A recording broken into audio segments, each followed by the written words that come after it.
Hello, magandang gabi sa inyong lahat. What the heck? What the heck? Wow! Bago tayo mag-start dito sa reaction video natin, may nabasa ako dito eh. Basahin muna natin. Sabing ganun dito, si Ma'am Jen Rubite. Jen Rubite? Tama ba ako? Hi Kuya Red, meron sana akong hilingin na pwede mo ba kausapin si Justin para pagisingin yung pamangkin ko. Nasa hospital po kasi ngayon kasi dinali daw ng engkanto. Kita nyo namin, hindi daw nagising, hindi daw nagigising. Kakausapin daw si Justin. Anong gagawin ngayon ni Kuya Red dyan? Nakikita nyo, yung mga bobong nagsasabi na alam na namin fake yan, basta kami nai-enjoy. Tinan mo yung nangyayari sa kababayan natin. Binibigyan ng false hope. Tapos sabi niya ganun, magbabayad po ako basta po magising lang pamangkin ko, Kuya Red. Alam ko nakakausap mo mga engkanto, Kuya Red, diba? Sana daw mapansin yung comment niya. Ma'am naman, ano ba? Nakikisimpatya ako doon sa nangyari doon sa pamangkin mo. Pero, come on. Ano ba?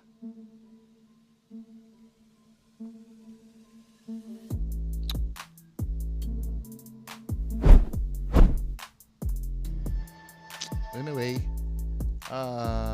Oga. pagpatuloy natin ito. Di ba?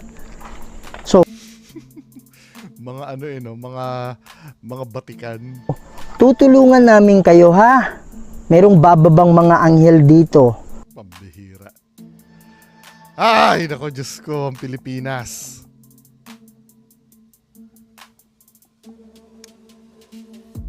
Tutulungan daw yung mga kalalo may bababang anghel.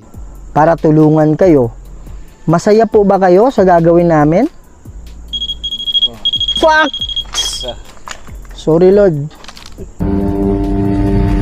Facts! Hello mga idol, ito na naman po ang inyong lingkod, si Kuya Red. And welcome na naman po sa another episode ng ating mga investigasyon patungkol sa mundo ng kababalaghan. Mga idol, andito tayo ngayon sa public cemetery ng San Martin, Villanueva, Misamis Oriental, kung saan ang sabi nila ay marami daw nagdadabog dito. May mga tinatapon daw na mga bato. Minsan meron daw biglang sumisigaw at naniniwala sila na yun ay hindi mga tao ang may gawa, kundi ito ay gawa ng mga kaluluwa kung saan nagagalit sila dahil sa mga pangyayari siguro na naganap dito. Yan mga idol, ang nangyari dito sa lugar na to is tinanggal na po yung mga katawan dito. At sabi ng isang psychic na based sa kanilang investigation at pag-aaral. Sino yung mga psychic na yun? Ito, isa sa mga puna ko. Every time na magre-react ako, nasasanay silang ganyan eh. Yung maraming claims, no? Maraming claims na hindi naman verifiable. 'Di ba? Come on. Diba? Na minsan ang mga kaluluwa ay nagagalit daw pag hindi maganda yung pagkakalipat sa kanila or nung time na nilipat sila. So siguro yan ang dahilan. Ito yung concern ko naman, no? Sa logical side tayo. Actually, ito mga kababayan ko, napag-isip-isipan ko, if ever man na magpapatuloy ako sa ghost hunting, kasi yung ghost hunting ko parang part-time lang eh. I mean, syempre, di ba, marami nagre-request, kung magki-criticize ka, di ba, gawin mo rin. Yan ang madalas na sinasabi, ginagawa ko.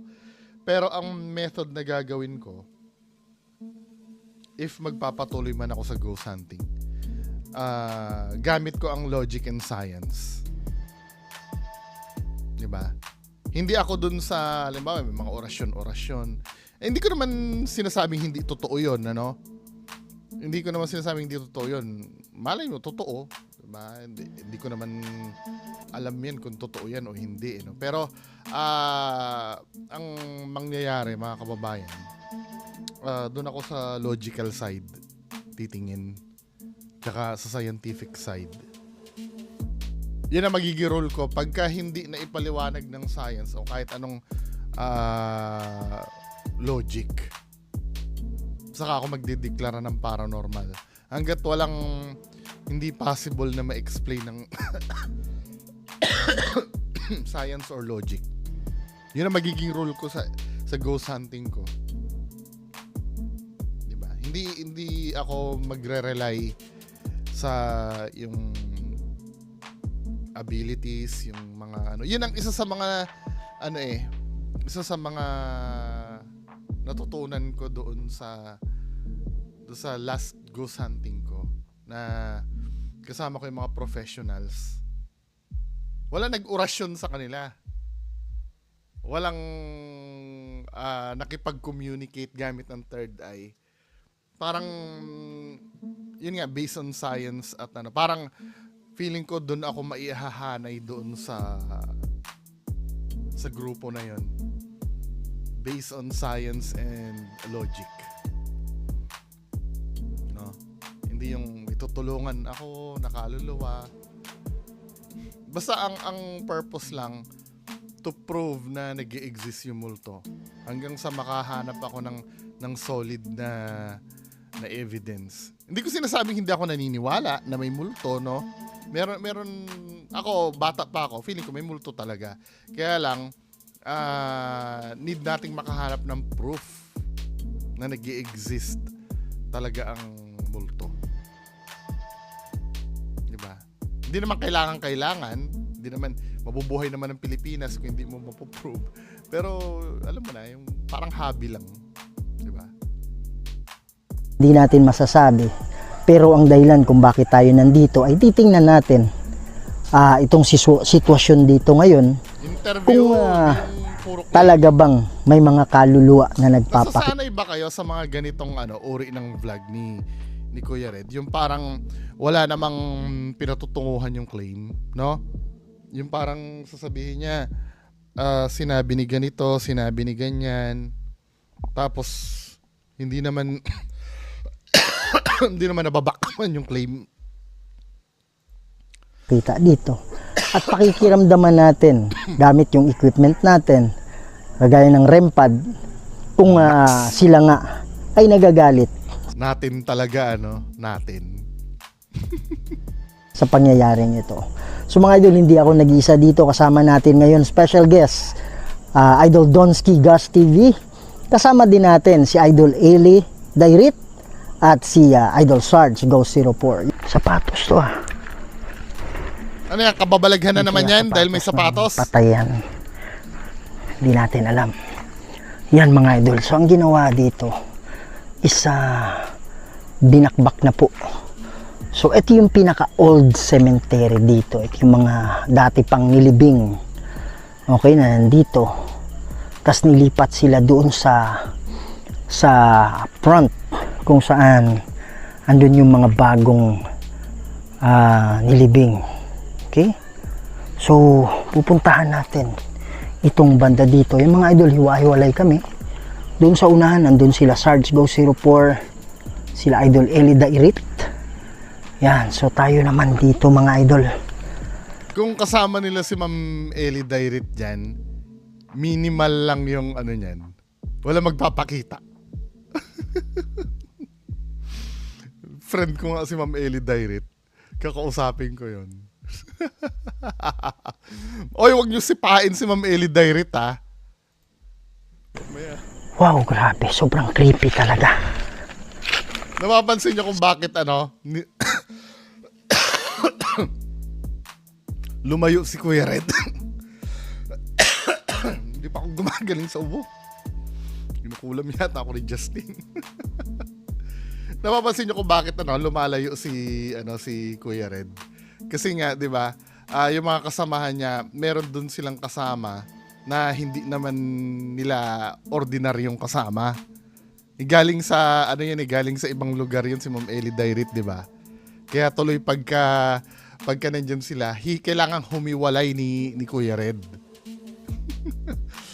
Pagka may nangyaring himala dito nang wala si Ma'am Ellie Dairit, alam nyo na. Sa likod niyan mga idol, meron na kasing daanan. Kaya meron kayong maririnig ng mga motor. Kaya mga hindi naman malaking daan, kundi mga sasakyan na maliliit lang kagaya ng motor, hindi yung malalaki. Grabe mga idol. Yan. So yung matagal na Undas Special, mga not this one but yung nakaraan pa, galing na kami dito. Tas dito nagsabi yung necroponic na Bakit ibig ko sabihin, nag-uundas special kayo. Anong difference nun sa ordinaryong exploration nyo? Namimake lang naman kayo ng video. Mas marami bang doon peke doon sa undas special kaysa doon sa normal na exploration? yung bata, sabi niya, Bisaya na pagkakasalita, no? So, wow. Salita, no? So, wow. Walang tao dyan, promise. Walang tao dyan. Pero may naglakad. Oh my goodness. Andun si, sino ba to?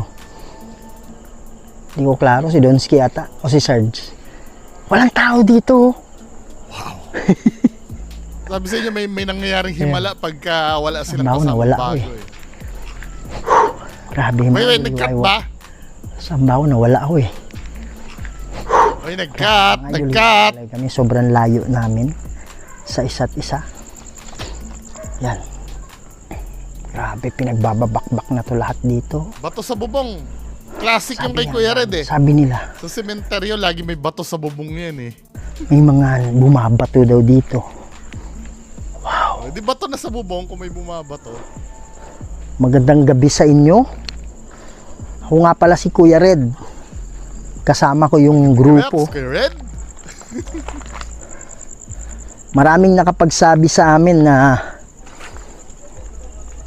meron daw nang babato dito. Meron daw sumisigaw. Sa likod niyan mga idol, ng malaking pader na yan, may mga na kasi dyan. May mga kabahayan na yan. Kaya mapansin nyo, sobrang taas yung pader. Yun naman pala. Sobrang taas ng pader.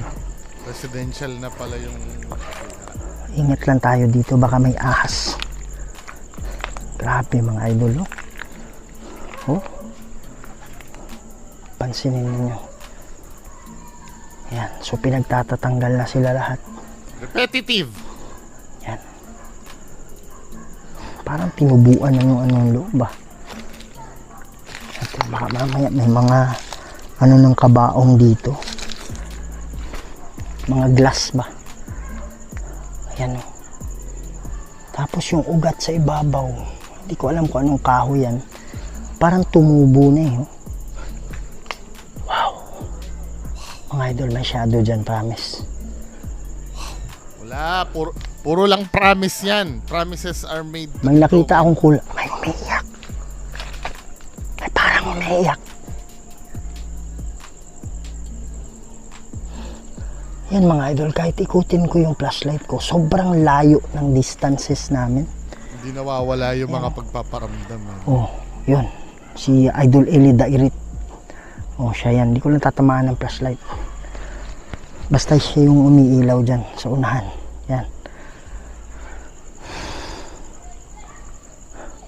Kung meron mang kaluluwa dito na nagagalit dahil sa pagkalipat, pwede ba Sa akin lang nonsense na explorein mo talaga ang sementeryo. Logically speaking, no? I mean, nagdala ka ng katawan sa sementeryo. Bakit ka dyan magmumulto? Hindi ka naman dyan nabuhay. Hindi ka naman aware na nasa sementeryo ka ng mga time na na deads ka, bakit nandyan ka sa, 'di ba? May sense ba para magmulto ang patay sa sementeryo? Wala eh. May sense yun kung sa bahay siya, sa bahay siya na deads. Or sa ospital, pwede pa. Pero yung sa sementeryo. Kasi hindi naman sila aware na dinala na sila sa sementeryo eh. Nagkakaroon ng multo sa sementeryo kung kung halimbawa, may pinatay dyan. Pwede pa pinatay or ni-rape or kung ano pa man. Pero yung dahil sa mga patay na yan, it doesn't make sense na kasi nung dinala na yung katawan niya, wala nang kaluluwa yun eh. Whatever kaluluwa means, or espiritu nila, wala na silang espiritu nung dinala dyan eh. So, paano magmumulto dyan? Hindi ko lang mag-gets. May explanation ba kayo? Willing ako makarinig na explanation nyo kung bakit magmumulto sa sementeryo ang isang patay. Kayong kumatok. Doon na tayo sa mismong Sige investigation po, nga. ito mismo, to? Tawag dyan, nicho to. Na binakbak. Paulit-ulit si Kuya Red. Di tayo yung nagsama-sama na sila.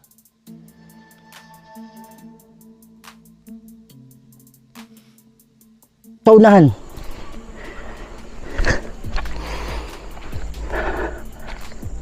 Kasi rin pad.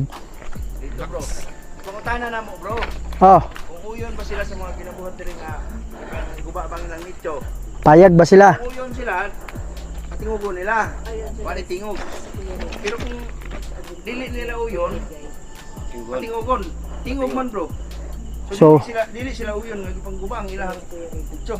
Big sabihin, nagagalit sila. Oo. Nagtatampo. Kano man? Yan, magandang gabi sa inyo, no? So, andito kami. Para lang kasi, ang sabi nila, marami daw dito na binabato itong, may nambabato daw. Minsan may sumisigaw.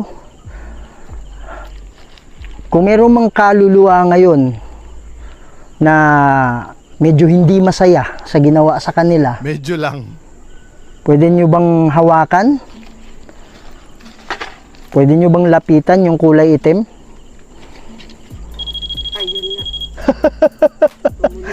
Pare, tingnan mo ano ang coincidence bro? Ang tagal niyang hindi umilaw. Naks! Naks! Dapat sana nung nagsasalita pa ako, umilaw siya. Oo, dapat. Pero bakit umilaw siya nung sinabi? Wala. Pag mga hindi ito pwede namang talagang paranormal yun. Pwede naman. Kaya lang, sa sobrang sinungaling yung tatlong nandyan, si Zard, si Donsky, ito yung sinasabi ko sa inyo, Kuya Red, no? Yung A Boy Who Cried Wolf Syndrome. Alam mo, sa totoo lang, lahat kami, to be honest, yung mga natanong ko ng mga legit ghost hunter dito sa video mo. Hindi pa kasi kami nagsasama ni Sir I.M. Reverie nung time na yun eh. Kasi na-testing kasi namin, kasi ang unang theory namin, kapag ka walkie-talkie yung pinang patunog dyan, dapat sabay dapat siyang tumutunog. Pero napatunayan namin dalawa ni Sir I.M. Reverie na pwede palang mangyari na isa lang ang makasagap dyan. Then, hindi siya tutunog ng sabay. I don't know, by this time yata kung ipapublish ko tong video na to, napanood nyo na yung part 1 ng bahay na tisa ko. Sa umpisa nun, tinesting namin yung mga equipments eh. Tapos sa walkie-talkie. Pagka pwede pala siyang matrigger individually. I don't know, siguro sa positioning ng radio or Kasi sinubukan namin yan eh. Yung dalawang hindi siya sabay na nagtitrigger. May times na sabay sila, 'di ba? Given yung halimbawa siguro equal yung distance or Pero pwede siyang isa lang ang tumunog. Pagka nag-press ka. Random yon kung isa ang tutunog o dalawa. So, possible. Kasi yun yung ano nung una kasi si Sir Lance, yung nag-reverse engineer niyan, nag-uusap din kami. Papaano yung kasi sinabi kong gano'n, feeling ko lang naman with all due respect dito sa mga sinungaling na to, tsaka manlulokong to.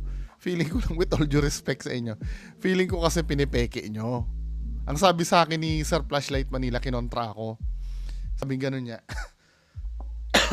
Kaya lang, bungo, kung yan ay radio, dapat sabay silang magti-trigger. Sabay silang, yung dalawang REM pad, pag pinindot mo yung radio, sabay sila magti-trigger. Nung nagsama kami dalawa ni Sir I.M. Reverie, na-prove namin na may chance pala na pwedeng individually siyang tumunog doon sa radio na gamit. I don't know if depende yung sa radio, depende sa position nung magti-trigger, or basta may factor yon na pwedeng individual siyang tutunog. Mapapanood nyo yun dun sa video ko, yung part 1 ko ng Bahay na Tisa, na testing namin yan. Pero dito, hindi ko naman sinasabi na may walkie-talkie Kaya lang ang pinagbabatayan ko, mga sinungaling kasi ito mga to 'Di ba? Dito na papasok yung A Boy Who Cried Wolf syndrome. 'Di ba? God knows. Pati si Sir Lance, talagang convince si Sir Lance na legit to. Pati ako, pinipilit ko ang sarili ko maging legit to. Kaya lang syempre, 'di ba? Sa pagkatao nyo na lang kasi babagsak min 'Di ba?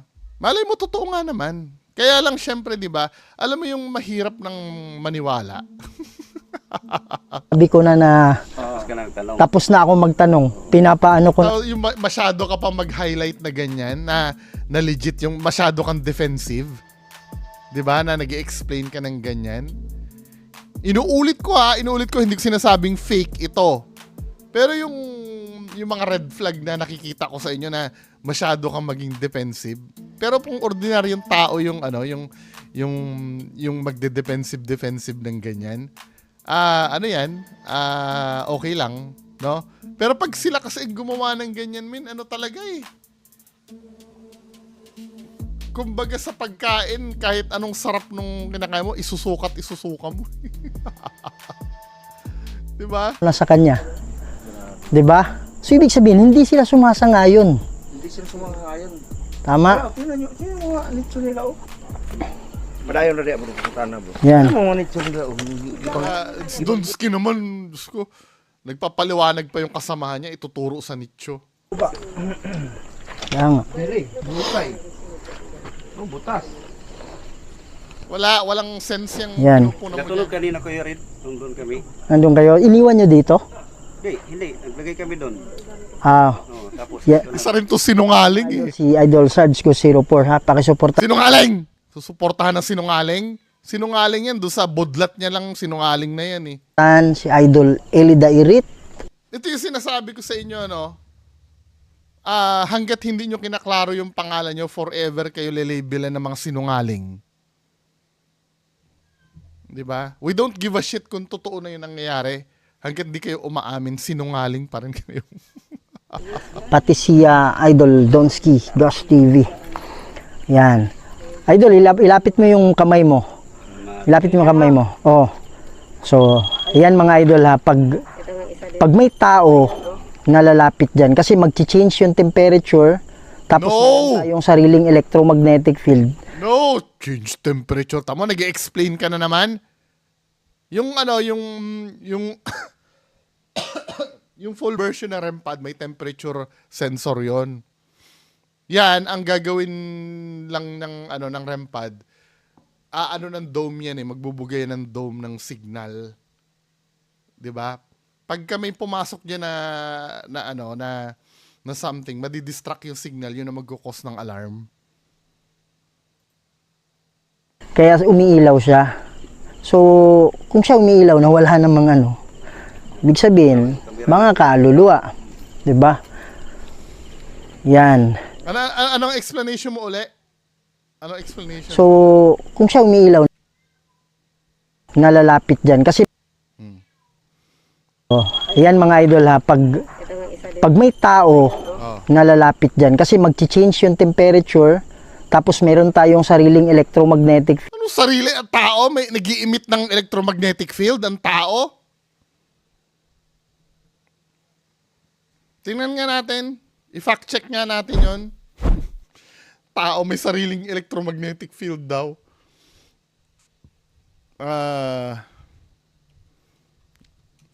Tingnan natin.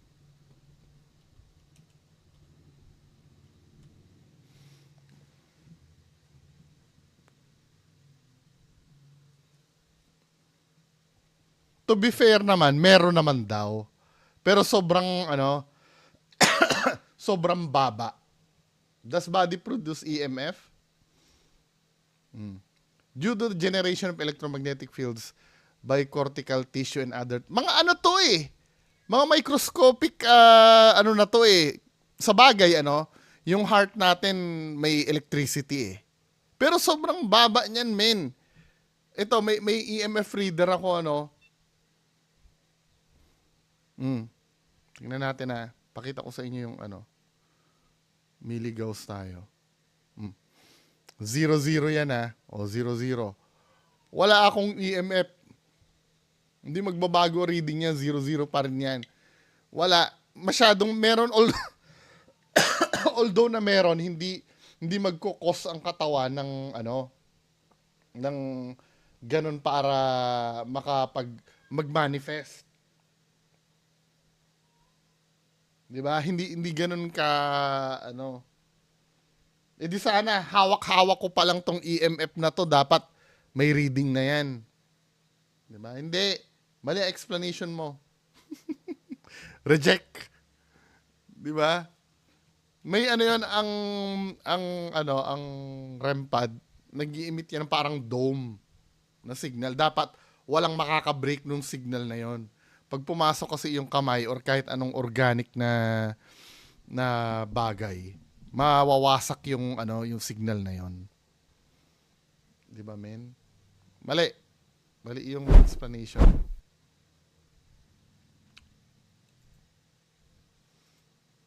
field. Kaya umiilaw siya. So, kung siya umiilaw na wala namang ibig sabihin, mga kaluluwa. Diba? Electromagnetic field daw ang katawan ng tao. Yan. So, meron ba kayong mensahe sa amin? Yeah. Diba? Meron silang mensahe sa amin. Tinanong kung may mensahe. Tinanong ko bro kung may mensahe sila. Yan. So, hindi nyo ba gusto ang ginawa dito? Yung accuracy ng ng tanong, bihira. So, all throughout this, ito yon. Ito yung Idol, ang layo ni Idol Eli Direct Puro na ha. against, puro yung nila sa tanong mo. Hindi sila payag. Diba?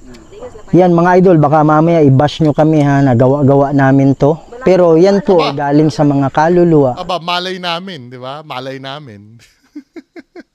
Sobrang sinungaling nyo na yan, di ba? Pero ito, inulit ko, hindi naman namin dinidismiss na hindi totoo yan. Kaya lang, sa sobrang, sobrang on point ng sagot at galing pa sa inyo. Di ba? Hindi nyo kami masisisi kung pag-iisipan namin kayo. Sobrang sinungaling nyo. Lalo na napanood ko yung behind the scenes nyo eh. 'Di ba? Kayo nila Sards na nagpaplano yung may tali. So hindi talaga natin yung pinaka main reason ba kung bakit nilipat. Kasi merong nakalagay doon, pag 10 years na, So, yung yun na karatula doon, pag 10 years na, palang Enough na, bahala na kayo dyan, men. No? Kung maniniwala kayo, maniniwala. Hindi, basta, pag naniniwala kayo dyan, sige, maniwala kayo. Right nyo yun, maniwala. Hindi naman namin pinipigilan na huwag kayo maniwala dyan eh. Kapag sinabi ko lang dito nakabullshitan yan, huwag nyo rin akong pipigilan. 'Di ba? Lahat tayo may karapatan mamahayag. Paninira ba tong ginagawa ko? Hindi. Mga sinungaling naman talaga yan eh. 'Di ba? Masama bang pagbasihan ko yung pagsisinungaling nila dati na hindi nila inaamin hanggang ngayon? 'Di ba, men? Abay, kahit sino ba naman sa atin ngayon, halimbawa, isang tao na may record na ng rape ng baby, mag-a-apply na maging bantay sa anak mo. Papayag ka? Kahit ba sabihin mo nagbabagong buhay na yung tao na yun, syempre, may record na yun eh. Di ba? Yung mga nagsasabi niya na bigyan nyo naman ng second chance, unang-una hindi nga umaamin yung mga yan eh. Na nagsinungaling sila dun sa mga videos nila eh. Bibigyan mo na second chance yan? Oh, kilalang magnanakaw, i-hire mo bilang kahera mo? Papayag ka? Kahit pa sabihin mong magbagong buhay yun, at least kahit pa paano, kahit pa sabihin mo nagbagong buhay yun, hindi mo masisisi ang sarili mo na magkaroon ka na ng doubt sa tao na yun. Di ba? Siyempre, ganito kasi yan eh. Pag yung trust nasira sa'yo, mahirap ibalik yun, min eh. Markado ka na forever eh pagka ganon, pag may record ka na. Di ba? Yes, hindi naman natin bilang tao, no? Hindi naman natin kino-close yung possibility na magbago. Pero, ito mga to ba, umaamin ba to dun sa pagkakamali nila nung una? Ano sa tingin nyo? Kayo na sumagot niyan. Anyway, maraming salamat po. Bye-bye.